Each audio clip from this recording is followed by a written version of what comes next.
Yeah, Can you hear me? I can hear you. All right. All right. What's up? What's up, everybody? My name is Tony Shira, and you're on Zandani Marekani. Kupasha yanayojiri yanavyojiri yanapojiri. You know what that means? What's happening, where, and how.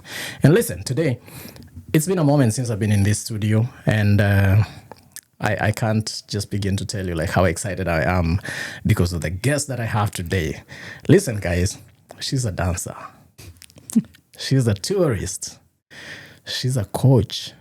She's a teacher. She's so many things. But you know what? Like I always say, I don't like to introduce people because sometimes when you make an introduction, you might say things that someone doesn't want to be said, or you might not say some things that someone wanted to say. So without much ado, allow me to ask my guest to introduce herself. Sure. Hi, I'm Marissa Costello. Thank you so much for having me. You're welcome, Marissa. Marissa Costello. I like to say Marissa Costello from Tacoma. Yes, it's a little inside joke we have. Yeah, but actually you are from the place that I am representing right now. You can see that, guys? Oahu, yes. Oahu. Oahu, yes. I've been to Oahu before in Hawaii. Yes. Tell us a little bit. Let's begin there. Sure. Like you were born in Hawaii. Sure. I'm very blessed. I'm fourth generation born and raised in Hawaii. And so I am of Portuguese and Japanese descent. And so my family on both sides have been there for 4 generations. So born and raised there. And I moved to Tacoma, Washington over 20 years ago for college and have been on the mainland since. Mm-hmm. Right. The dance. Hula. Hula, uh-huh. Hula dance. Yes. Why am I saying hula? Hula, uh-huh. Oh, maybe it's the chicken. Huli? Oh, it's huli. That Huli means to turn. chicken? Yes. Yeah. Huli. Huli means to turn, so they have it on the spigot. Yeah, huli chicken. Oh, okay. Yeah. So like the chicken that turns is the huli chicken. Mm-hmm. Okay. And the dance is hula. Hula. Yes. So are the 2 words related? No. Okay. So let me ask you. I've been to Hawaii in Oahu. Mm-hmm. That's where you come from. Right. I actually think I went to a village near your place or to a place near where you actually come from. Mm-hmm. Right up that cliff like where it was all the stairs. Yes. You can see my parents' house or the house I grew up in. Nice. Mm-hmm, from the top of that mountain. And one of the greatest experiences that I had is that in the tour that we had, we went to the Polynesian Cultural Center. Yes. And those guys made me dance. They I called me heard. out and put me on stage and made me dance. That's great. Yeah. No, that's a really good tour. And I, from someone who grew up there, it was actually really authentic. I was really impressed as a local. Right. And I also really appreciate that the workers who are there, they're all BYU Hawaii students. And so they get their work study and helps them pay for their tuition by working there. That was big. That was strong. And I loved our tour guide. She was this young girl who had so much information. And she told us, she took us through this whole experience. And for me, it was nothing like I've ever had, And so one of the things that struck me was the hula dance. Is it like standard for every Hawaiian girl to do the hula dance? No, I think I make the joke. It's like if you grow up in Hawaii, you at least dip your toes in surfing or hula. I mean, there's part of that stereotype, but there are a lot of young people who do at least, if they don't join a hello, which is like a hula troupe or hula dance company, many people, we do it in school because May Day, May 1st, is a huge deal in Hawaii. Okay. And many of the schools at all levels, elementary, middle, and high school, they have a May Day program. Mm-hmm. And so you inevitably are going to get exposure to some sort of dance. Right. Now, whether you decide to actually, make it into a hobby outside of school is one thing, which I did for a little bit, but not everyone does that. But cool. I feel like, most people get the exposure. Barack Obama. Uh-huh. He's from the same island. He is, yes. And actually, him and his mother, before his mom moved to Indonesia with his younger sister Maya. They lived in an apartment right by the church where I grew up, the Lutheran Church of Honolulu. Oh, really? So it's right across street from Punahou, where he went to high school. I'm hugging you right after this so that you can rub some of that closeness to me. You know, you never know. I'm another Kenyan out in the US. You never know. Yeah. All right. Yeah. Cool. You still dance? I do. Not so much hula. I've kind of switched over to Latin. So I want to say maybe 3 or 4 years I've been doing it more. So I do salsa and bachata. Bachata is actually a very similar count to hula. And so it came pretty naturally to me. And same thing with the hips. It just, I started dancing hula when I was 5 or 6. Right. And so you just kind of get used to that weight shift. And so kind of just comes naturally. That's beautiful. Yes. That's beautiful. I should hide a camera and follow you one of these days and see how you go about with your dancing when you're up there. You never know. Catch you when you least expect it. Maybe. But when there's another show coming out. Yep. So, tell me about your growing up. Growing up? Yeah. Let's see. Well, I was an only child for the first almost 7 years of my life. So my brother was born just before I turned 7. So we have a big age gap between us. My parents were both flight attendants. And so... Yes. Myself and then when my brother was born, we spent quite a bit of time at our grandparents' house because as much as my parents tried to bid opposite, it was inevitable that there would be several days a month where they would both be gone. Right. And so part of the growing up process was with home with my parents or home with one of them or home, with my grandparents. And so I think that was really special because it allowed me to have and my brother and I to have a particularly close relationship with my grandparents on my dad's side. And then my grandparents on my mom's side, I have a pretty close relationship with my grandmother. My grandfather on my mom's side passed when I was 4, so I don't remember him very much. Oh, okay. But I do have a pretty close relationship with all my grandparents. But my father's side, my grandparents on my father's side have since passed several years ago, but they were a big part of my childhood for sure. And I went to a really small private school because the public education system in Hawaii is just not very good at all. And so more students go to private schools than public schools there. And I felt like I was kind of in a social bubble looking back on it. Oh, yeah. So I wish that there would have been more students in my class. I think growing up, my class never exceeded 24 people. Really? Yes. Wow, those are few. Yeah, so it was really hard in middle school when I graduated high school, there was 15 of us who graduated in my class, and over half of them I'd been going to school with since first grade.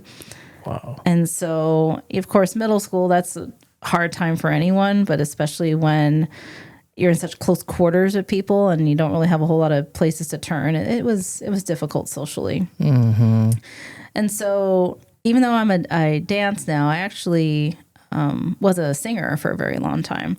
I got into it when I was in 7th grade. And singing. Yes, classical voice. Okay. Music runs in my family. My grandfather, my great-grandmother, I understand she had a beautiful voice. I never met her, but my grandfather sang and played guitar and ukulele. My dad played the piano, an accordion he sang, so definitely got the music gene. And so from middle school all the way through high school and college, choral singing was a huge part of my life. Right. And that was my escape. I felt like that was, at the time, one of the few things I was really good at. And, it got me a scholarship to college, and it took me to Europe. It took me to other choir tours. And in college, I met some of my best friends of my life. I still keep in touch with some of them who I met in college in choir. So it was a really big part of my life. I want to say maybe 6 years ago, I just, I'd been doing it for so long, and I was always part of a community choir after I graduated. And I just felt like the rehearsals were getting a little bit taxing, right. And I just was like, I wanted to do some other things with my time off. Yeah. So But I still sing once in a while. I do projects here and there. Okay. So, yeah. Yeah, we've been talking about your growing up and, the life in Hawaii. Sure. There's a way that you guys say Hawaii that is Yes. not the way we say it. Correct. I think we butcher it. Yes. We are sorry. We apologize. Yes. But in all fairness, when it's spelled, it is not spelled right. So it can be misleading. Okay. How are we So- supposed to say it? It's Hawaii. Hmm? Hawaii. So in the Hawaiian language, they have something called an okina, and it looks like an apostrophe, and they Okay. put it between the two vowels, so two I's or an A and an I, and it separates it. So Okay. instead of it reading like Hawaii, you separate like Hawaii, kind of like a hiccup. Hawaii. Hawaii. Hawaii. Ish. Forgive me, but I like it when I hear you guys say it because it sounds right. Right. And my brother the other day was just quipping about my fascination with the word Hawaii. When I cleared high school, I set up a video show place, and I used to call it Hawaii Beach Video Show. So people would pay and come and watch videos,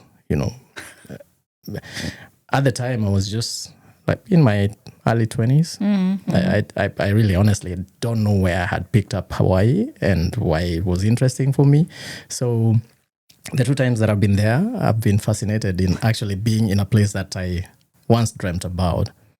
And Yes. so after school, how did you decide this is the career you wanted to take up? I had always been interested in psychology and counseling. And then I added the music to it. So when I graduated high school and I was looking for colleges, I was actually looking for programs in music therapy. Because at the time, I was like, it'd be really cool to counsel people and do therapy with music. But when I got to college, I quickly realized that I should have been taking a lot of the fundamentals like playing piano and ear training. I should have probably done that or started that long before because the classes were really hard and I just felt very much behind the 8 ball. And I realized I don't want to do music as a career. I just want to keep it as a hobby. And so I dropped the music part of my major and kept the psychology. And I ended up graduating with an actually independent study. It's still a Bachelor of Arts, but it was a Bachelor of Arts in juvenile guidance and intervention. So I was able to kind of make it what I wanted to make it. So it was a combination of psychology, sociology, and then I actually have a minor in women's studies. Interesting. Yes. And so did you start out as a teacher? Did you start out as No. counselor? Or Yeah. I mean, So when I first graduated from college, I was thinking either the clinical route or social work. Probably mostly social work, and I just really wanted to work with youth. So I had, I had 2 internships before I graduated from college. One was at a juvenile court where I worked they were all incarcerated, but they were between 14 and 17 years old, and they had been into hard drugs on the street. And they were incarcerated for various other crimes. But while they were incarcerated, they had a 30-day program. And so I interned there. And then I also was an intern at a group home for females. It was, I think, maybe 6 girls. Okay. And many of them were wards of the state. So they were, they were taken out of their homes or they ran away or whatnot. And then when I graduated, I joined their staff part-time. But what I realized when I worked in those, it was just very much kind of like the underworld and just, the stories and the lives that these youth held was just so much. It was so sad. And one thing that struck me is, the girls, they would be going from placement to placement. And many times they wouldn't even get their personal belongings in a trash bag, mind you, until 2 or 3 days after they were already in placement because their social workers were so overworked of high caseloads. And I'm just like, I don't think I want to do this. That's going to be real. I'm going to burn out pretty quick. Yeah. So I was trying to think what I was going to do. And actually, the guy I dated in college, his mom was a school counselor. And I was having this conversation with her. I'm like, God, I don't know what I want to do. I don't really want to do clinical stuff. I don't want to be a therapist. But social work, I explained it was just a burnout. She goes, well, have you thought about being a school counselor? And I was like, what is that? Because my school was so small. We didn't have counselors. I had no idea what that meant. And so at the time she was working at a high school in Tacoma, she goes, well, why don't you just come shadow me? Oh. And so I did. And she was, telling me about the job, and she had been an elementary counselor as well early in her career. Mm-hmm. And I was just like, yes, this is what I want to do. All right. Yeah. Yeah, that's interesting. I want to ask the transition into coaching, what inspired that, and how was your experience, and how has that prepared you?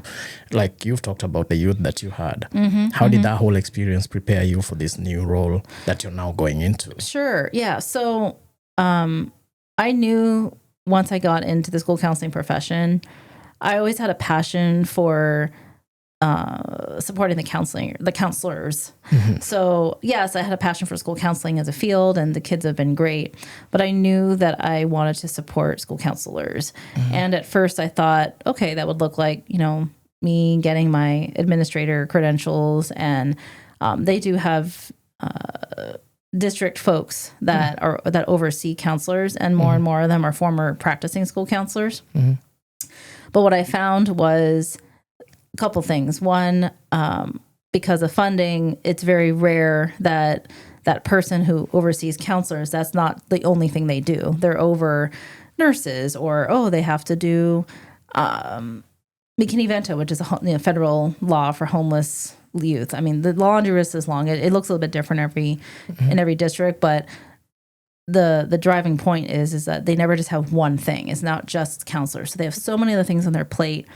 And I just see, they're stretched so thin. And I just was like, I didn't want to do that. Number one. Number two, district offices, they lose touch with what's going on with us on the boots on the ground, or those of us who are in the buildings. How come to think of that? That's interesting, because I think you sit back in the offices for too long, you actually don't get the experience of what's happening on the ground. Correct. Mm-hmm. And they kind of become out of touch with it. And I can understand that, because, schools are just busy, so if you're out of that environment, it's quiet, you're not having to answer a call or respond to a fight or a meltdown, so you just like, so it's very easy to be like, let's put all these policies in place and have our, teachers and counselors do that. And that's been a really big challenge for us, because I feel like, education as a whole, we're being asked to do more and more. And we're not being given the more time to do it. There's, we're only contracted 7 hours a day. Right.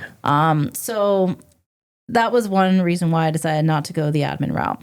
The other piece to it was, I feel, and this is, a good thing, in Washington State, I feel like we have pretty good support for us on how to do our job. Mm-hmm. We have the support of the state. They, put a high priority on counselors, and my district particularly too.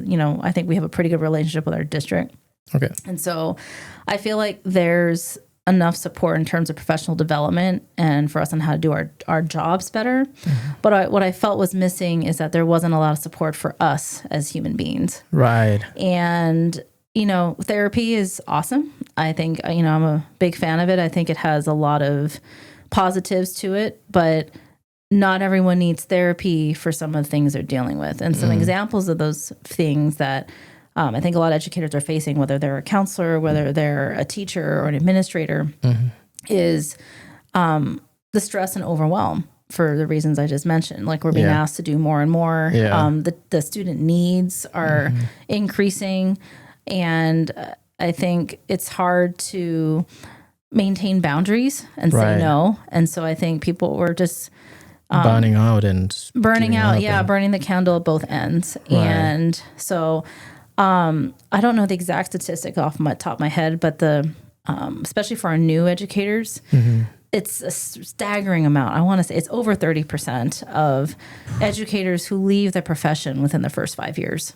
Because they can't handle it. Yeah, it's just too much. Well, we're going to talk more about it. Off the camera, you mentioned the lack of freedom in the district jobs. Could you maybe elaborate on that and what you mean by it? I think because, we're public schools, so we're mandated on the state on what we need to be doing. And I also think, especially now with uncertain times of what our government wants to do with the Department of Education, we're very tied. You have to do this, you have to do that, you know, Right. and there's the piece with things that have to be met, especially at teachers. They have to teach to standards. They've got curriculums they need to follow. They have pacing guides they need to follow. Counselors, we don't face that as much because we don't teach, but you know, we still have our own cadence of the school year. So for an example, right now I'm in a high school, and so we have our whole, you know, calendar. So for an example, we go back at, you know, the first week of August, and we're fixing schedules to making sure they're ready before the kids start. We all have special roles, so I do a lot with the transition. So I'm the point person for freshman orientation. Okay. And so I'm kind of getting out of the district piece, but I mean, it's kind of top down. And so it's like, whether you're in the district or whether you're in a building, it's like, well, this is what you have to do, and this is when you have to do it. So that's one thing. And then the other piece, on a personal note, is yes, educators get a lot of time off, more than most other professions. Right. But we are locked into that school year. You know, so our time off is when everyone else is off. Right. And so it just makes traveling more. I love to travel. That's also I one know of you my. love your travel. I love my traveling. Just got back from Peru. The only travel you didn't do is that you didn't travel to Morocco.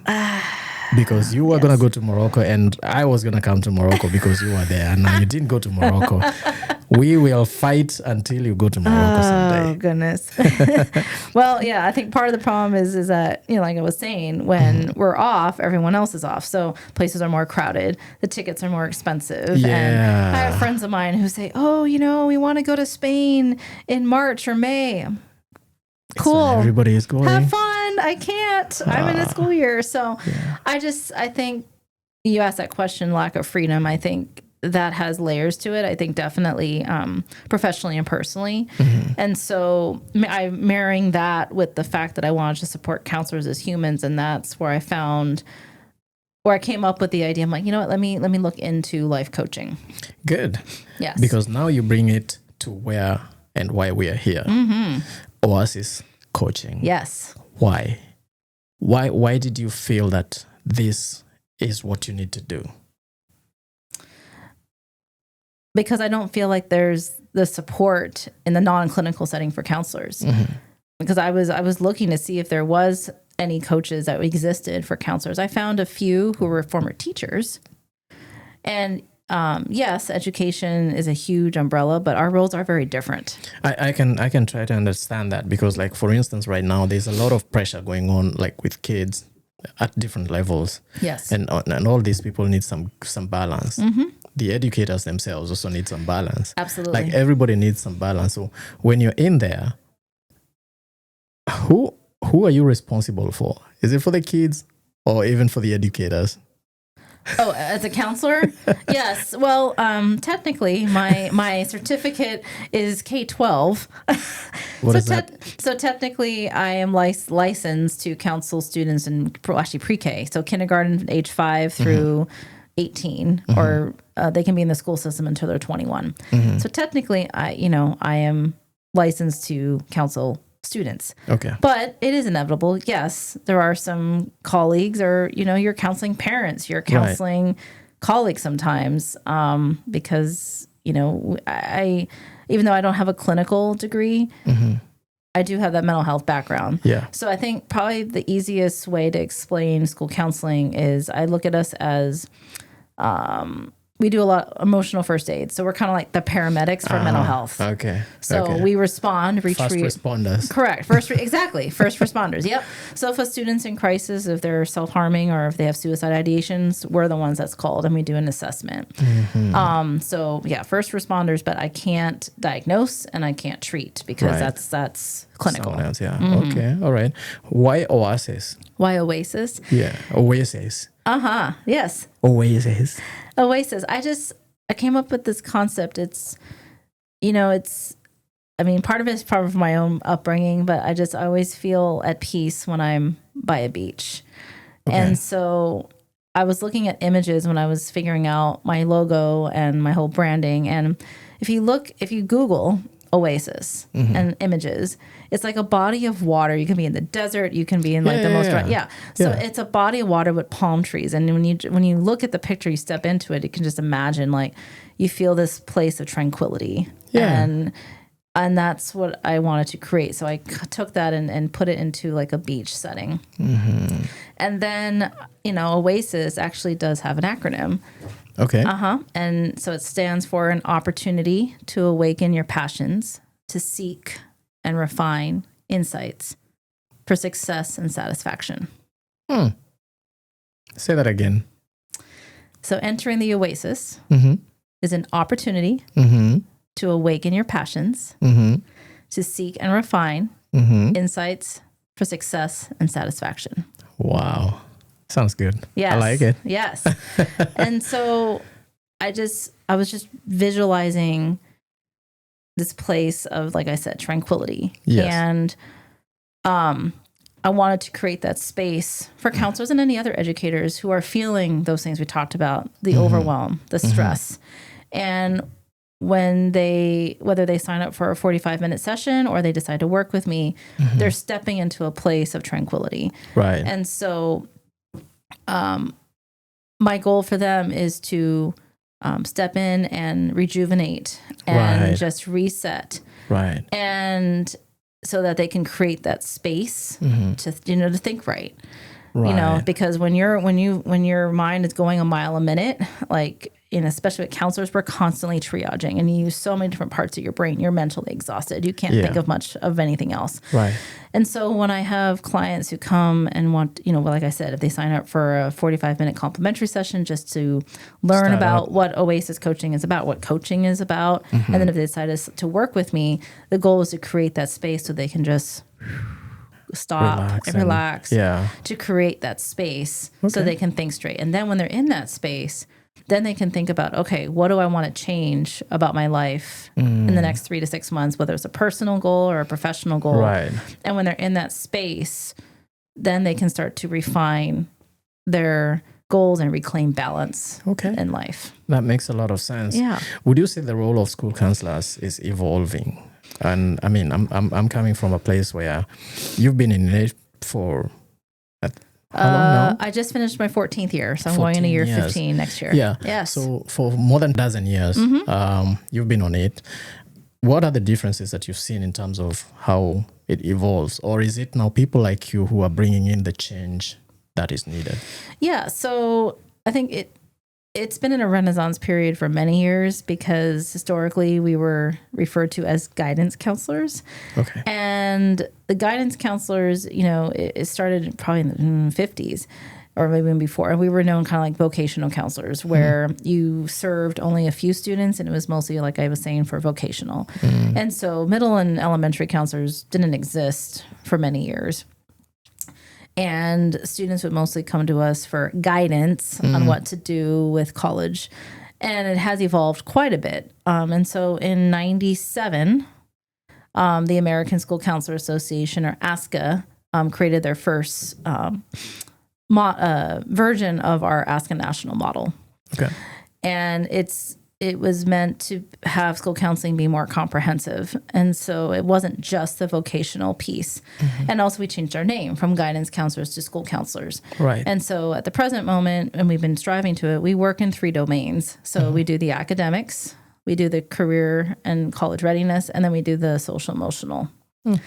And so it's under the same framework, but recognizing, of course, if you're in elementary, you're going to be doing a lot less advising because they're little. You're going to be doing a lot of the social emotional, but you can also expose them to college and career readiness by doing like a career fair that's age appropriate. And then in middle, which is where I started out, I was a middle school counselor for about 8 years. I felt like you got a nice flavor of both. You were doing a lot of the social emotional because that's where they are developmentally. But then you were also doing advising. You were getting them ready for high school. So I did a lot of that with my former 8th grade students, and you still did the career college readiness piece. And then in high school, advising because you're making sure that they're graduating, they're getting all their classes and credits. And then, I write college recommendation letters for those who are applying to universities. But, we definitely still do the social emotional. And I feel Since COVID, the social emotional needs I feel like have increased a lot. Yeah, they just let's see, in the height of COVID, I was in an elementary school. And when we came back that first year, so that was the 21-22 school year, that was the first year we started back, but we were all masked up. And the behaviors were just through the roof. And I finally just had a conversation with my sixth graders at the time. I said, guys, talk to me. What's going on? Like, why are we having such a hard time? What do you think? And they're like, and they were honest. They're like, Miss, we were online for so long. They just forgot how to interact with each other. Right. And they were very feral. And I think, even when I switched over back to the high school in 22, they were acting like middle schoolers. So they were missing those key years of their life developmentally behind a computer screen. They weren't interacting. So they just did not have that piece. But I also feel like academically, they were just very behind. And so I feel like I've definitely been witnessing the fallout or effects of that in the last few years. And I feel like it's going to be like that for many years to come. Right. Would you say there are support systems that you feel like maybe needs to be put in place to help support systems? Fill in those gaps? We try. We like my district, we partner with mental health agencies.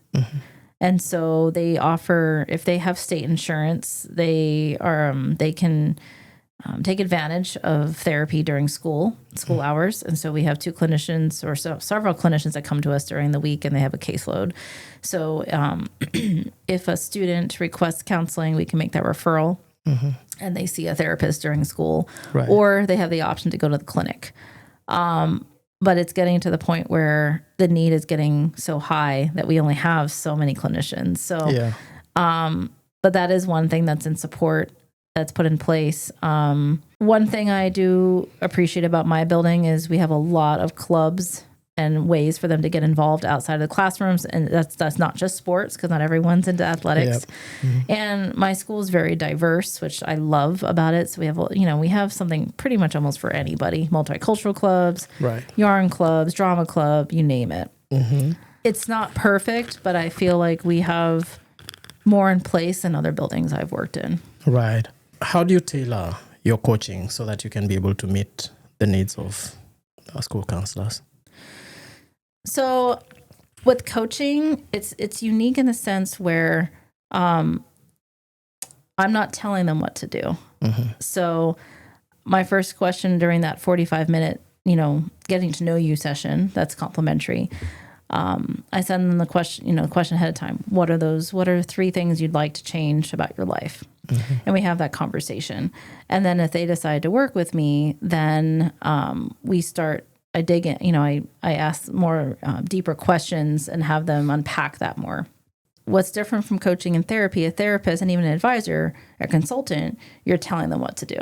Whereas with coaching, the answer, the philosophy is the answer is within the client. They just needs to be brought out more with questioning. So I don't know if it's so much like, depending on the level that they work in, I think it just depends on the person, on what they're dealing with. Because I feel like a counselor can feel overwhelmed for different reasons. Like an elementary counselor, they might feel overwhelmed because many times they're by themselves and they're treated like pseudo admins. And so many of them don't have an assistant principal. So who gets called when a child is acting out? The school counselor on the radio. So that's a stress there. That could be a reason that's contributing to the stress. Middle school, you're getting it from both ends. I feel like I worked the hardest as a middle school counselor. And then in high school, it's...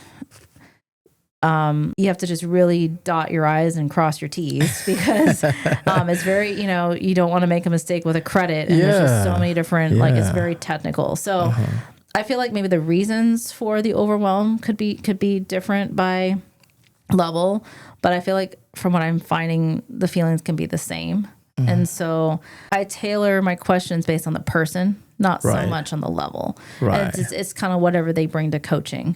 And so even once they unpack their things they want to change, then we start goal setting. And then from the sessions there on out, I always open the session with, what is it that you'd like to talk about today? And it's in the client's control. And my job is to be there to, tease it out a little bit more. Many times, especially those of us as counselors, we're so used to helping others. Very few people check in on us. Yeah. And when you're given that space, you're like, oh, I never thought about it that way. And then they really have a lot of like aha moments. Yeah. Makes sense. So for an example, I just had a client, when she started with me, she's just turned 50 and she has about 6 more years until retirement. She was so miserable that she literally had the countdown on her phone until she could retire. Oh, no. Yes. And she just was so overwhelmed. And, the reasons why, the symptoms were very common of what's happened with many school counselors. Right. Lack of support, lack of unity. And she actually councils in Massachusetts in the old district that I used to work in. It's a very challenging city, a lot of poverty, a lot of crime. And she's Puerto Rican, so her caseload are all of the Hispanic kids, which, even though they're a majority in the city, they're still considered a minority. And so she was just so overwhelmed and didn't know what to do. And she had been like, I'm going to get a yoga certification. Oh, I'm going to do this just to like fill her mind. And she just couldn't find what things that clicked. Right. Or the few things that she did like, it didn't pay enough to allow her to quit her school counseling job. So we just, in our work together, I helped her tease things out a little bit more. And I think a pivoting moment for us was, she was telling me the why she couldn't do XYZ. She goes, well, it doesn't work with the hours of my son because, I have to pick him up from school. Yeah. And I knew he was a 9th grader. So I said, well, let me ask you this. When he graduates in 3 years, will you have more flexibility? She said, yeah, I won't have to, worry about picking him up from school because we graduate. I'm like, okay.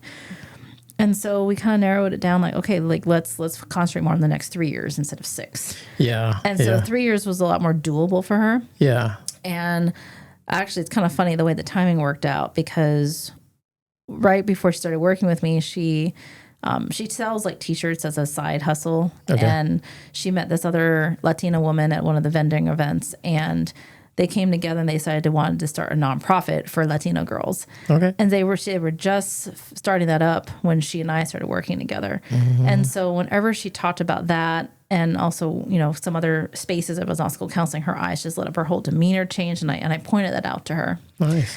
And so I just helped her sort of organize those thoughts, like put her different things in the bucket. Right. And I said, okay, your school counseling job, it's your bread and butter right now. Yeah. And I know she had a really hard time like leaving it at work, but I think putting her energy into this nonprofit she was able to concentrate on that. Right. And that's what she's passionate about.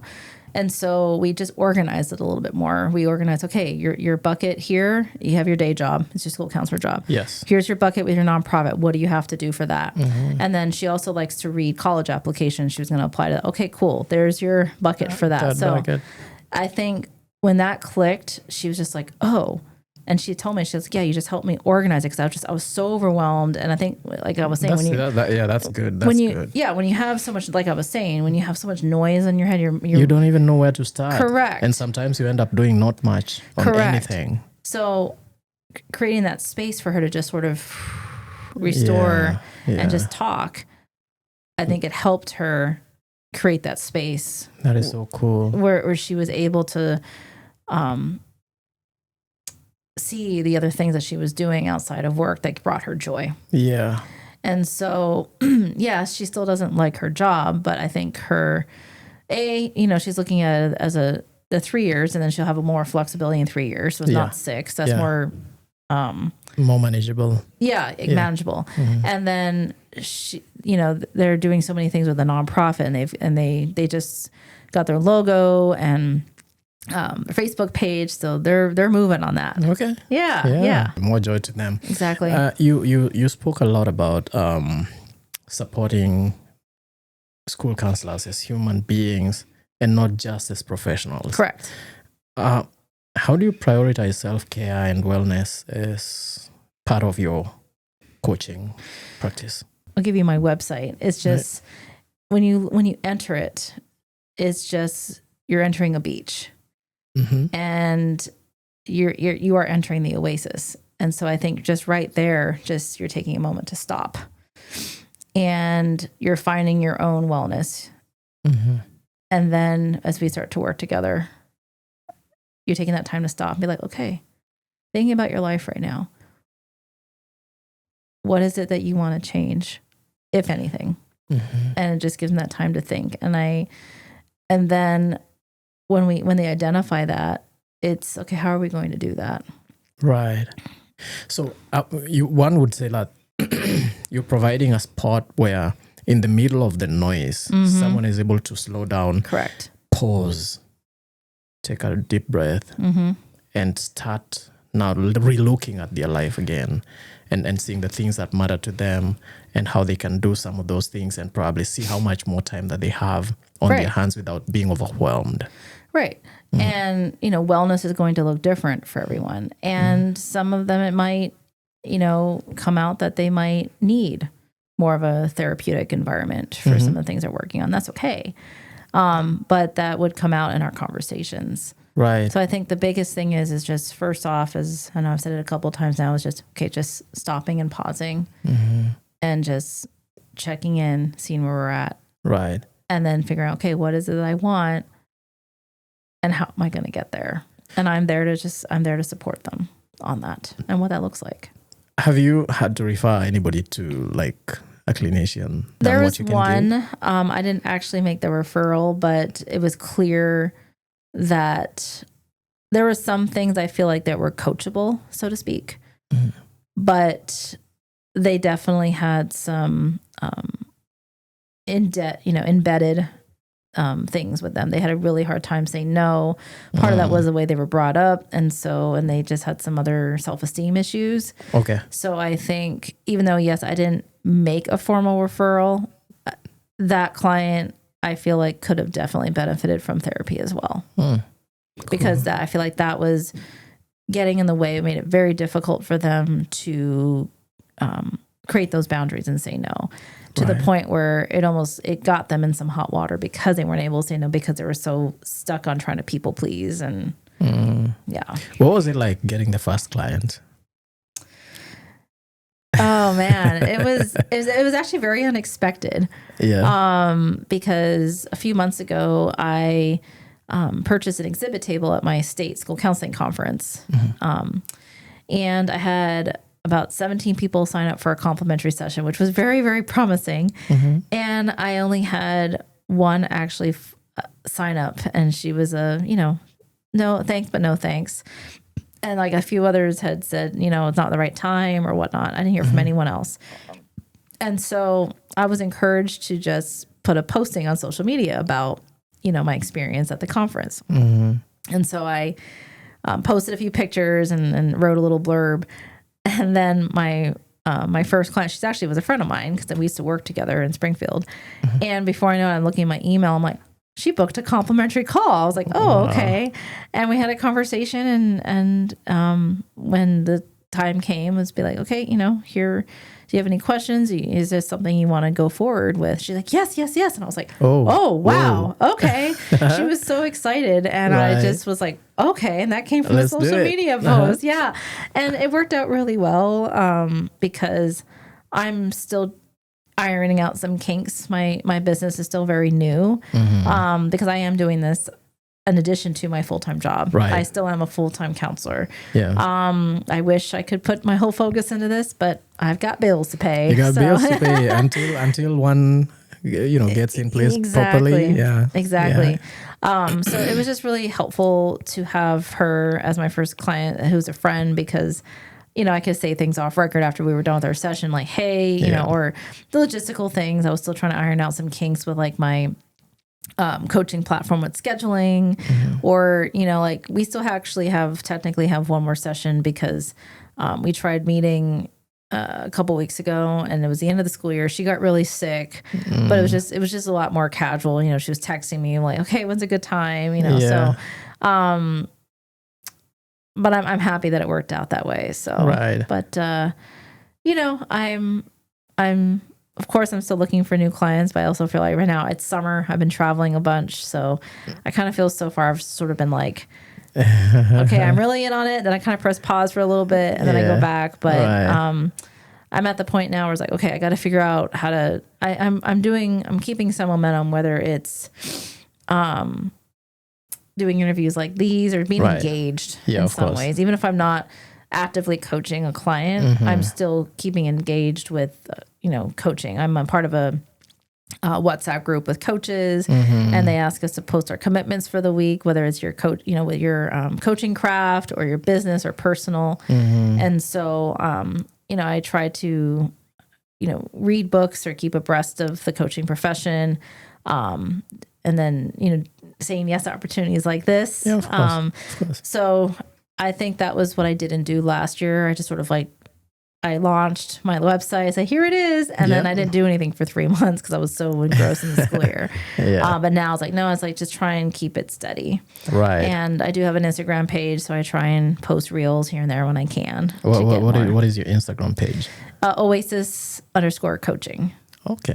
Oasis_coaching. Yes. We'll talk more about how people can reach you. Yeah. But before we do that, do you have any particular client that you can say is your biggest achievement so far? And what has success been like? Or what does it look like for you? Yeah, I think when I had that client have that kind of aha moment when she would realize, she had this she was so overwhelmed with everything that was going on in her life. And when we just took that time to organize it and unpack it, she just even said, she goes, I feel so much better. It's not so overwhelming. And then she was kind of able to get unstuck and we were able to kind of move forward. Right. And that was just really powerful. She goes, yeah, you helped me do that. I can feel that moment for her, Yeah.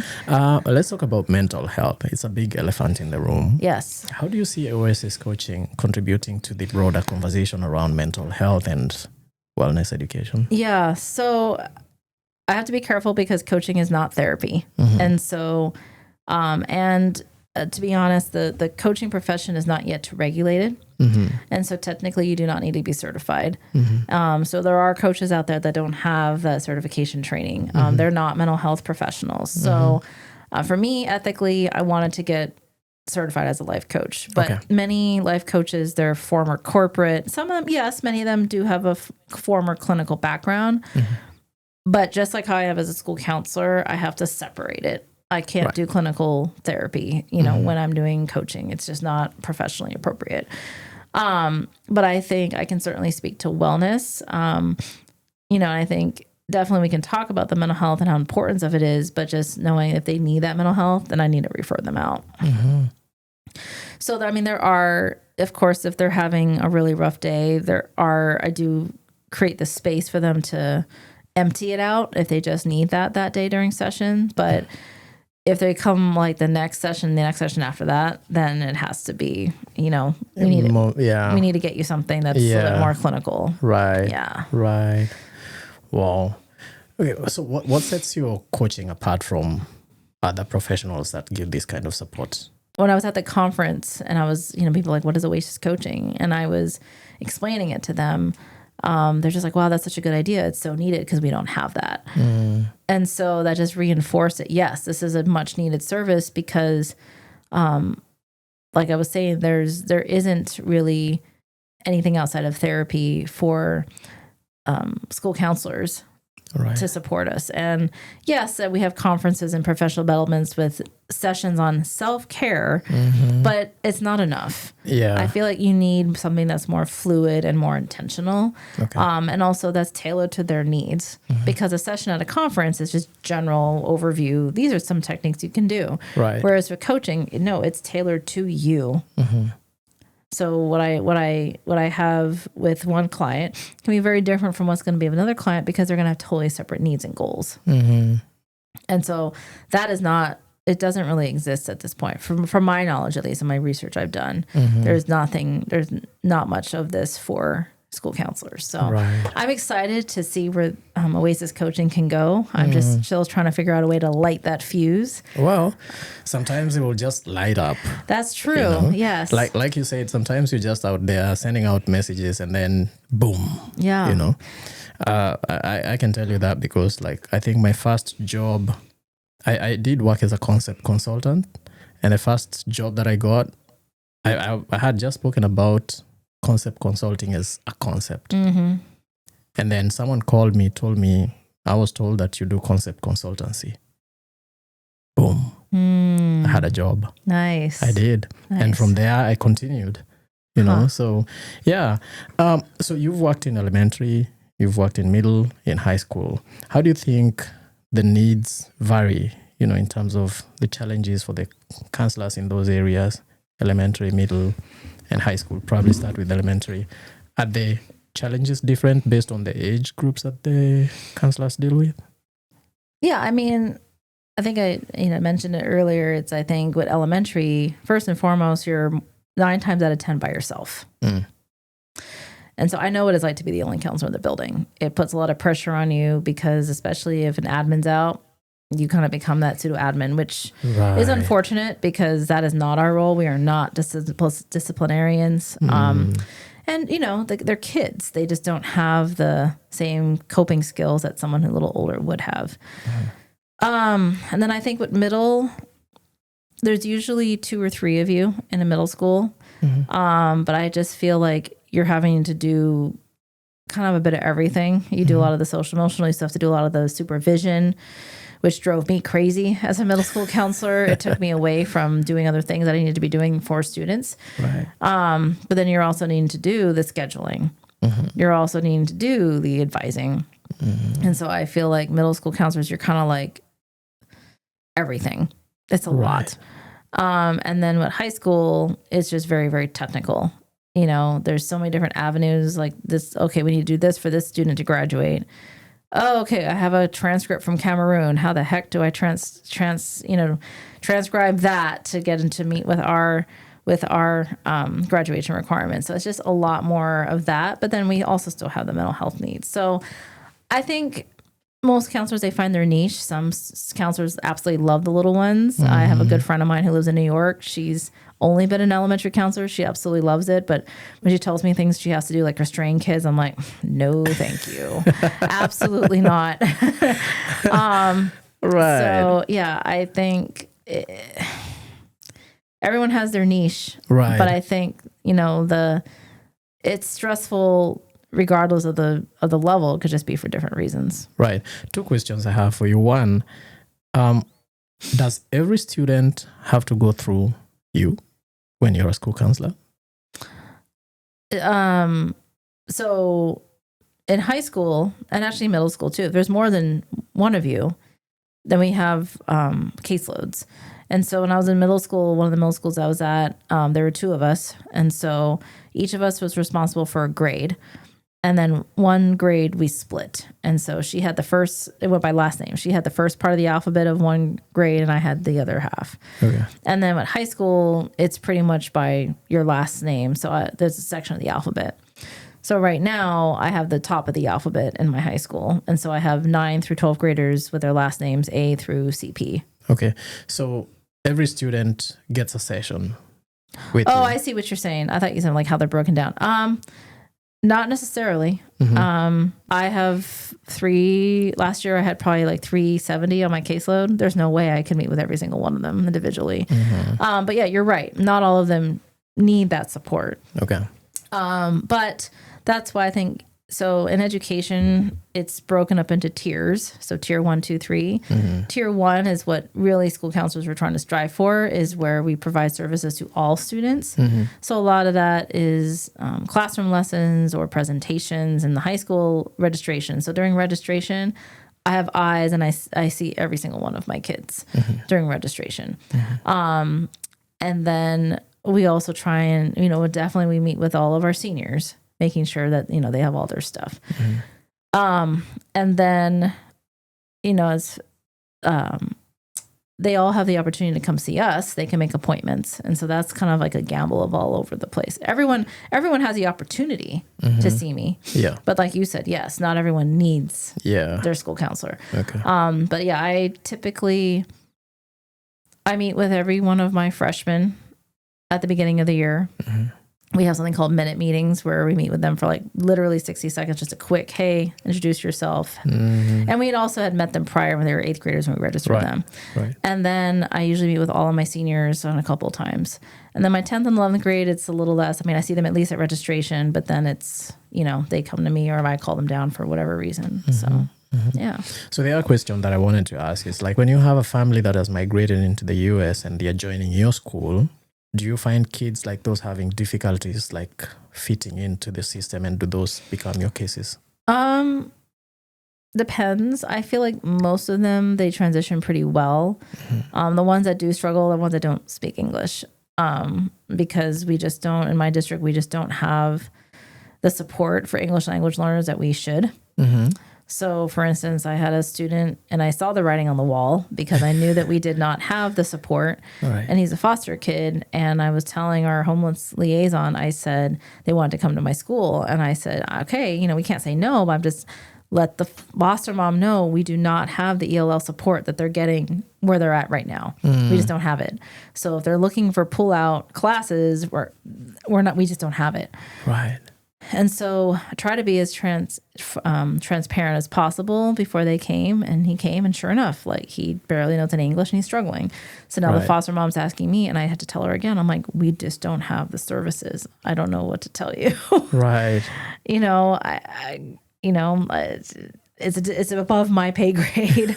And I feel bad. I mean, we do what we can. I mean, thankfully there's 25% of students in my building are Latina. And so when that student, and you speak that pretty well. My Spanish is getting there. Not enough to hold a full-on conversation. But we have enough students in our school who speak Spanish. We have staff members who do. So I would try to put those students in with teachers who I knew speak Spanish. And I also say, hey guys, can you please sure if you have a student who speaks Spanish in your class, sit the student next to them. So like I do what I can. But we can only do so much. Right. So right. But yeah, I mean, I think my coaching is not going to be for students. It's Oasis coaching, like I was saying.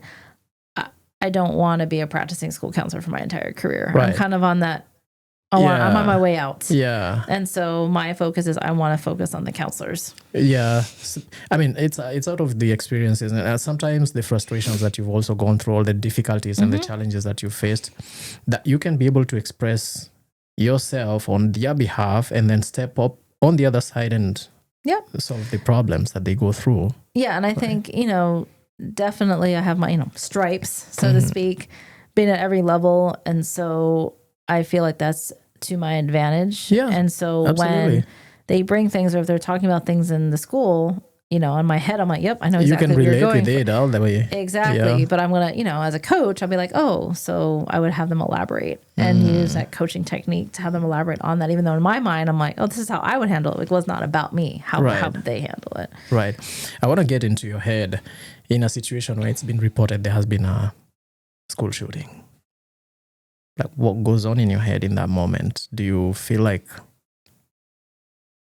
was that a school counselor's responsibility when maybe a student grabs a gun and goes and attacks? I don't take it as a responsibility. I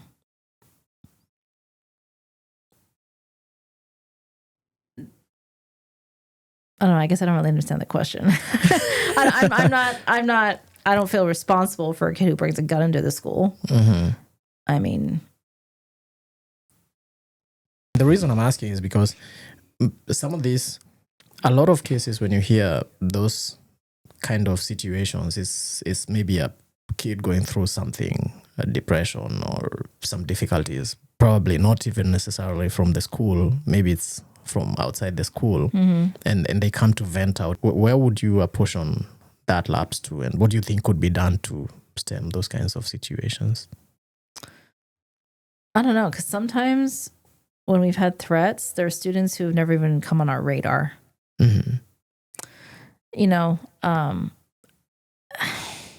I don't like to pigeonhole people, and then, like, because there's not this profile of a school shooter. They're kind of been all over across the board. You know, sometimes, you know, we don't even know that they were struggling because if they don't come and make an appointment with us, it's kind of like you don't know what you don't know. Yeah. One of the things that I'm excited about is how people see opportunities. You know, like, you've been in this business for a long time. You've experienced challenges, and instead of sitting back, you just decided to get out there and do something so that you can fill in the gaps for the rest of your colleagues. What are your plans? Where do you see yourself in the next few years? Sure. So right now I currently offer the traditional one-on-one coaching. But I also would like to do group coaching. One for counselors who are anywhere in their career. It could be on a certain topic.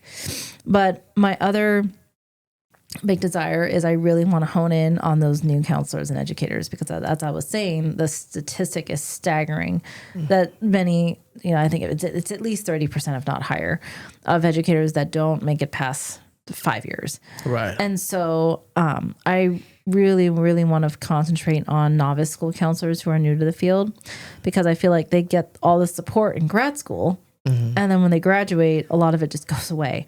And Washington State, we do have this mentor program. They call it, I forget what the acronym is, but basically it's the BEST program.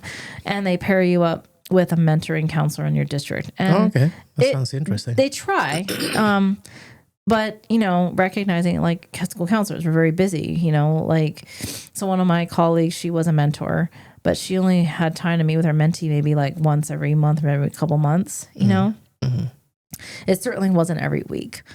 And so one thing I would love to do, and I do have it advertised on my website, is I want to do a coaching group specifically for new counselors. Okay. And so they kind of have that space to, hey, you know, to share best practices or challenges and to support each other. And I'm there as a facilitator. All right. And so that is a really big focus of what I want to do. And then I also would like to mentor new counselors individually, kind of like what they get in the district, but the difference is it would be weekly or every other week. It's more frequent because I feel like that first year is so crucial. Yeah. If they don't have the support, many of them, they just get so They discouraged. will lose the interest. Correct. Or they just get so overwhelmed. Year. And unfortunately, that's happened to some teacher colleagues I used to work with. They lasted less than 4. Oh. You know, it was just that lack of support.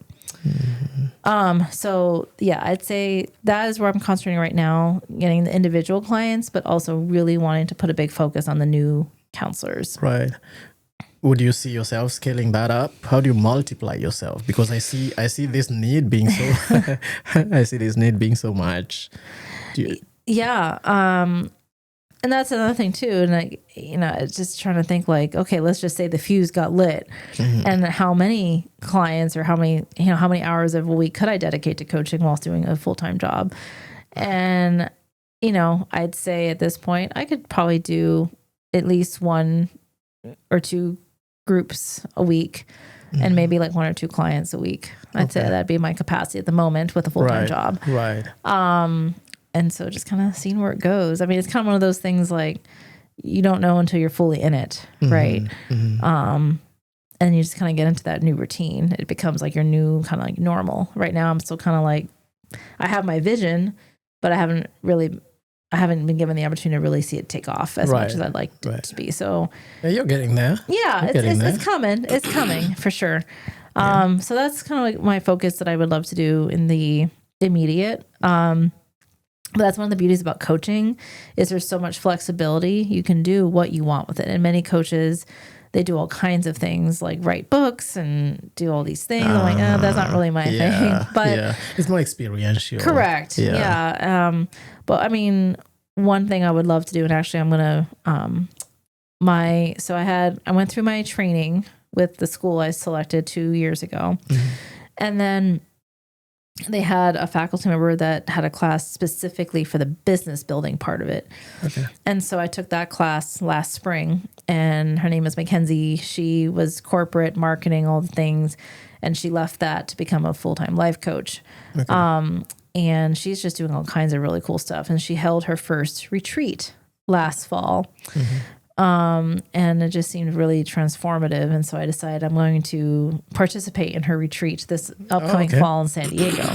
So I'm going twofold. One, as a participant to see what it's like to be part of a retreat, but also the wheels are turning. I would love to do a retreat eventually for educators in summer when we're off in a tropical setting like Costa Rica or Hawaii or something like that. And so I have like these big visions, but I think right now it's like, yes, just trying to light that fuse and get the clientele and the traction, the attention. Right. And so I think, those two things, individual coaching for wherever you guys are, wherever counselors and educators are in their careers, and then really having that big focus on supporting newbies. Right. Do you have any metrics that you use to measure the impact of your coaching? So when they decide to work with me, we call it a discovery session. It's about 90 minutes. They're on out. The sessions are about 50 minutes, like a therapy session. But the 90 minutes is meant to be longer because I give them a rating system, like a Likert scale, and like there's, I don't know, at least 10 categories, like career, family, spiritual life, etc. And it asks them to rate it on a scale of 1 to 10. Okay. And so I kind of get where they are. It's a baseline. And then what I like to do is kind of give them something like that towards the end and see if the numbers have changed. Okay, that sounds good. So that's a qualitative data. But then, of course, the quantitative data, excuse me. And then the qualitative data is in those testimonials. So I give them a post-coaching survey.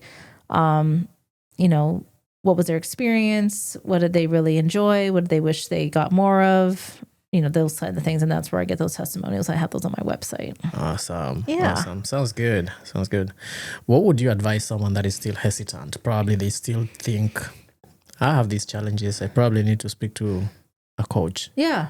What would you say to someone like that who's yet to make up their mind? Sure. Yes. And I think one of the biggest things is, money. I think I charge a pretty modest fee, but there are coaches who are expensive. And so if you kind of get that hesitancy, like, ooh, do I have the time? Do I have the money? I ask them, what are you wanting to invest in yourself? And especially as counselors, and educators, I would say, we're so big on taking care of everyone else. And forget self. Correct. And yeah, sure, many people have gym memberships. They get massages, but those are kind of intermittent. Right. Coaching is meant to be very intentional for a short period of time. Therapy can go indefinitely, but coaching, I sell them as packages. So minimum is 3 months, or you can purchase a 6 month or a 12 month.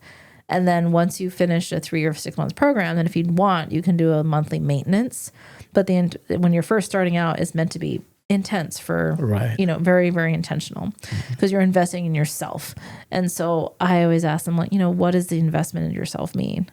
Right. You do it now, and also if you really break it down, most gym memberships, they do Pilates or anything like that, or they're getting, their hair and nails done or whatever. Those costs, you do those monthly, and you're paying just as much, if not more, for that service. Right. Whereas this is a personal and mental and spiritual investment in yourself. So what would be the takeaway for someone that has gone through your coaching? When they're done with the program with me, they were able to identify what they wanted to change, and they were able to work on it and create the goals and what they need to do to get there. And, recognizing that, it might not solve it all in 3 months, but at least they're on their way. Right. And so I think it's like my client that I mentioned as an example. She still is not loving her job, but now she has a direction. And so I feel like she's reclaimed more of her life back. Right. She's rediscovered some of her passions with this nonprofit she's doing. And I think having that, she's just sort of like, okay, more focused and grounded. And so I think that's the takeaway. And that goes into, one of my biggest marketing messages. I call it the 7 R's. Okay. And so it's when you come in, you're very overwhelmed or, figuring all these things you want to change. And it's just, okay, you step into the oasis, you take that time to rejuvenate and reset. So then you create that space to reflect and refocus so that you can take the steps to reclaim your life and balance. Right. Wow. I feel like we are at the apex of this conversation. As a call to action, what would you like people to know from Oasis Coaching if you were to speak directly to the people who are watching you today? Yeah.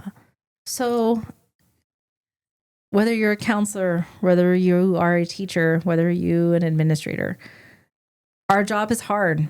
I think we are probably the second or third most stressful career in the United States. We're behind healthcare and law enforcement. It's a stressful job. It's hard work. It takes a lot out of us mentally, emotionally, spiritually.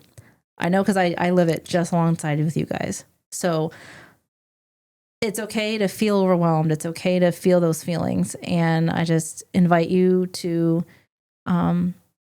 invest in yourself and to take care of yourself. That's more than just a coffee from Starbucks. That's more than just, going to a yoga session. No, like taking a block of time, whether it's 3, 6, or 12 months, and really being intentional and looking at your life and what you want to change, whether that's in your personal life, professional life. And I would love to help you unpack that and help you reclaim that balance in your life. Wow.